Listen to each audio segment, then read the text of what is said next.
بسم اللہ الرحمن الرحیم۔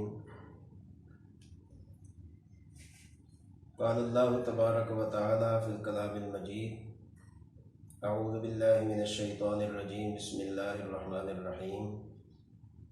لقد رضی اللہ عن المؤمنین اذ یبایعونک تحت الشجرہ فعلم ما فی قلوبہم فانزل السکینۃ علیہم واثابہم فتحا قریبا۔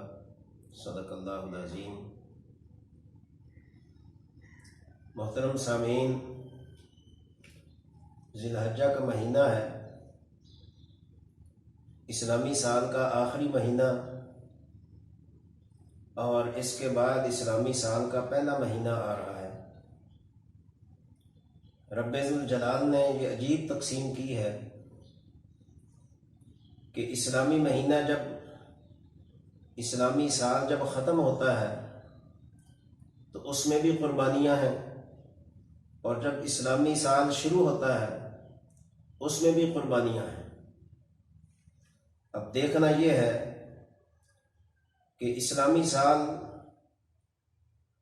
اور اسلامی سال کے ہر مہینے میں کوئی نہ کوئی قربانی ہے۔ ذی الحجہ کی 10 تاریخ کو ہم جانور کی قربانی کرتے ہیں۔ بے شک اللہ تبارک و تعالیٰ نے جانور کی قربانی میں بہت بڑا ثواب رکھا ہے، لیکن صرف جانور کی قربانی نہیں۔ ہم لوگ اس قربانی کو کر کے خوش ہو جاتے ہیں کہ ہم نے قربانی کر لی، لیکن حقیقت میں اللہ تبارک و تعالیٰ نے اس جانور کی قربانی سے ہمیں کچھ سبق دیا ہے، کچھ علمی نکات دیے ہیں، جن کو سمجھ کر ہم یہ اپنی زندگی کے بارے میں سوچیں کہ آخر جانور کی قربانی کر کے کون سی وجہ ہے جس کی طرف اللہ تبارک و تعالیٰ نے ہمیں اشارہ فرمایا۔ اس میں بہت ساری چیزیں ہیں۔ جس طرح ہم جانور کو قربان کرتے ہیں، اس کا خون بہاتے ہیں، اس میں ہر بال کے بدلے میں نیکی ہے۔ اگر جانور کو قربان کرنے میں اتنی ساری نیکیاں ہیں، اتنا بڑا ثواب ہے، اتنی بڑی فضیلت ہے، تو اندازہ کریں جو اسلام کی خاطر جانور ہم قربان کر رہے ہیں اس پر تو ہمیں ثواب مل رہا ہے، لیکن اگر اسلام کی خاطر ہم اپنی جان قربان کریں تو اس پر کتنا بڑا اجر اور ثواب ہوگا۔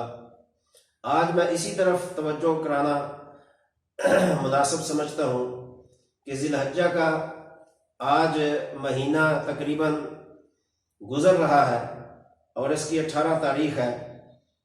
اس 18 تاریخ کو اہل علم کو چھوڑ کر بہت سارے مسلمان اس تاریخ سے ناواقف ہیں کہ اس 18 ذی الحجہ کو کون سی شخصیت اسلام پر قربان ہوئی، کس شخصیت نے اپنی جان کا نذرانہ پیش کیا، کس شخصیت نے اپنے آپ کو اپنے رب کے حوالے کیا، کس شخصیت نے اس دنیا کو چھوڑ کر دار بقا کی طرف سفر کیا اور آخرت کو پسند کیا۔ تو تاریخ میں اور قرآن میں، احادیث میں ہمیں یہ چیز ملتی ہے کہ اس تاریخ کو امیر المومنین داماد پیغمبر صلی اللہ علیہ وسلم سیدنا عثمان غنی رضی اللہ تعالیٰ عنہ کی شہادت کا دن ہے۔ تو ذی الحجہ کا مہینہ قربانی کا مہینہ ہے۔ 10 ذی الحجہ کو جانور کی قربانی اور 18 ذی الحجہ کو داماد رسول صلی اللہ علیہ وسلم کی جان کی قربانی۔ تو یہ قربانی ہمیں سبق دے رہی ہے کہ صرف جانور کی قربانی کر کے ہمیں خوش نہیں ہونا چاہیے، بلکہ اپنے مال کی قربانی دے کر، اپنی جان کی قربانی دے کر، اپنی نفس اور خواہش کی قربانی دے کر، اور نماز کے لیے اپنے وقت کی قربانی دے کر، نیکی کے لیے اپنے آپ کو قربانی پیش کر کے اللہ اور اللہ کے رسول صلی اللہ علیہ وسلم کے پاس گویا کہ ہمیں ثواب کی نیت سے ایک دن حاضر ہونا ہے۔ تو یہ چیزیں قربان کر کے ہم ثواب حاصل کر سکتے ہیں۔ تو ذی الحجہ کے حوالے سے سیدنا عثمان غنی رضی اللہ تعالی عنہ کی شہادت کا دن ہے۔ اس یوم شہادت کو بھی ہمیں یاد رکھنا چاہیے، جس طرح 9 اور 10 محرم کو ہم یاد رکھتے ہیں، 1 محرم کو یاد رکھتے ہیں، 22 جمادی الثانی کو یاد رکھتے ہیں۔ تو 18 ذی الحجہ بھی ایک عظیم قربانی کا دن ہے، جس دن دوہرے داماد رسول صلی اللہ علیہ وسلم حضرت امیر المومنین سیدنا عثمان غنی رضی اللہ تعالیٰ عنہ کی شہادت ہے۔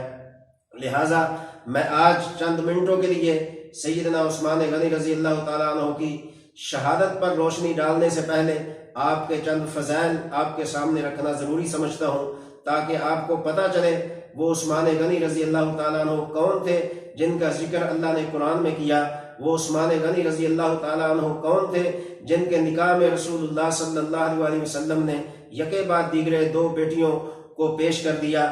تو میں کہنا یہ چاہتا ہوں کہ سیدنا عثمان غنی رضی اللہ تعالیٰ عنہ وہ عظیم شخصیت ہیں کہ جنہوں نے 5ویں نمبر پر جن کا سلسلہ نسب رسول اللہ صلی اللہ علیہ وسلم سے جا ملتا ہے، والد کی طرف سے آپ 5ویں نمبر پر جو رسول اللہ صلی اللہ علیہ وسلم کے دادا ہیں، وہی دادا حضرت عثمان غنی رضی اللہ تعالیٰ عنہ کے ہیں۔ اسی طرح والدہ کی طرف سے سیدنا عثمان غنی رضی اللہ تعالیٰ عنہ وہ ہستی ہیں کہ جن کا بہت قریب سے رشتہ حضرت صلی اللہ علیہ وسلم سے جا ملتا ہے۔